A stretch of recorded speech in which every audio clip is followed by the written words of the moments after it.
Desidido ang pamilya ng isang estudyanteng nasawi sa engkwentro sa Occidental Mindoro na magsampa ng kaso. Kinilala ang biktima na si Jerlyn Doidora na umano'y miyembro ng Kabataan Party List at nakaugnay sa NPA. Si Almar Fersuelo magbabalita. Kabataan Party List, please po, nakikiusap po kami, tigilan niyo na po ang paggagamit niyo sa anak ko. Yung mga picture niyo po na kumakalat, please po, tigilan niyo na po. Buhay na po ng anak ko ang kinuha niyo, ninakaw niyo pati mga pangarap niya. Ano ba ang gusto niyo? Galit at pagkamuhi ang nararamdaman ngayon ni Aling Merlinda Doidora sa Kabataan Party List matapos na mapag-alaman niyang nasawi ang kanyang anak na si Jerlyn Doidora sa isang engkwentro sa pagitan ng militar sa Abra de Ilog Occidental Mindoro nitong Enero 1 taong kasalukuyan. Si Aling Merlinda ay isang OFW at napilitang umuwi dito sa bansa upang makita sa huling sandali ang kanyang anak. Anya, wala silang alam na sumali si Jerlyn sa Kabataan Party List at hindi niya inakala na sa kanyang pag-uwi ay isa ng bangkay ang kanyang pinakamamahal na anak. Yung pagsali niya to ng Kabataan Party List, hindi namin alam to. Dali-dali po ako umuwi kasi isa po akong OFW. Makasakit po sa isang magulang. Kuya niya na siya.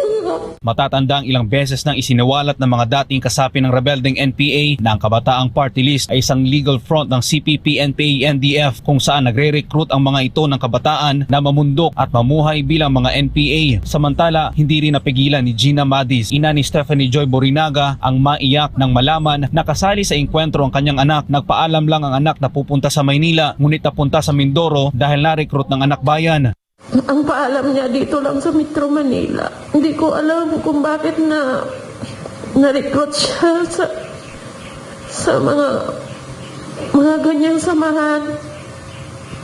Na-recruit po siya sa anak bayan po. Kung matatandaan, sinalubong ng tropa ng 2nd Infantry Division ng Philippine Army ang taong 2026 ng isang engkwentro laban sa rebeldeng grupong New People's Army o NPA sa Abra de Ilog Occidental Mindoro na nagresulta sa pagkasugat ng ilang sundalo at ikinasawi ni Jerlyn. Para kay Luisa Espina ng Hands of Our Children Movement, katulad niya na na-recruit din ng anak, pare-pareho ang ginagawang pattern ng mga makakaliwang grupo kung paano nila nire-recruit ang mga inosenteng kabataan. Karamihan po sa mga anak namin nawala po ng December. So ganyan din po ang aming anak at ganon din po sa mga Hands of Our Children Movement. Same pattern po. At isasali sa mga immersion, ang paalam kay Ma'am Gina, immersion, kay Ma'am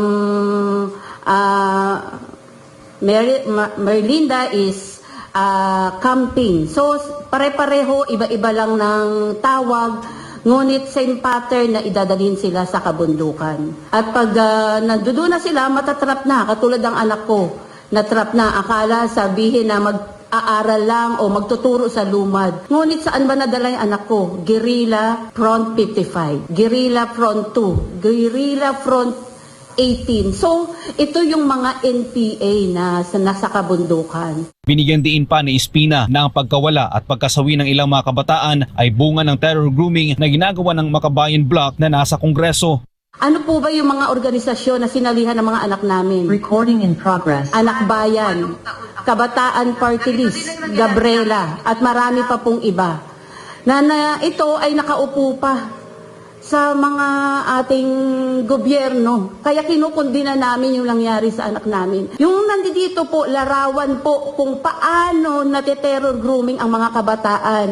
Ang anak ko hanggang ngayon nasa kulungan. Hirap man dalawin dahil nasa agusan. Ang anak ni Ma'am nasawi. Ang anak ni Ma'am missing pa rin. At marami pa rin sa Hands of Our Children ang nawawala 10 taon, 9 taon, at maraming ina na nagkakaroon ng sakit ng depression. So ito yung mga biktima. Samantala, desidido naman ang kampo ni na Aling Merlinda na sampahan ng kaso ang Kabataan Party List. Plano po namin ngayon ay magpa-file po kami ng case sa kabataan party list na yan. Sa nagdala sa anak ko at nagbigay ng kapahamakan. Noong Enero 8, na-rescue ng Philippine Army si Chantal Anicush, 24 anyos, isang PhilAm na kasama ng NPA sa engkwentro sa Sitio Mamara, Barangay Cabacao, Abrade Ilog. Umaasa si Aling Gina na makapagbibigay si Chantal ng impormasyon tungkol sa kinaroroonan ng kanyang anak. Para sa Diyos sa Pilipinas, kung mahal Almar Forzuelo, SMNI News.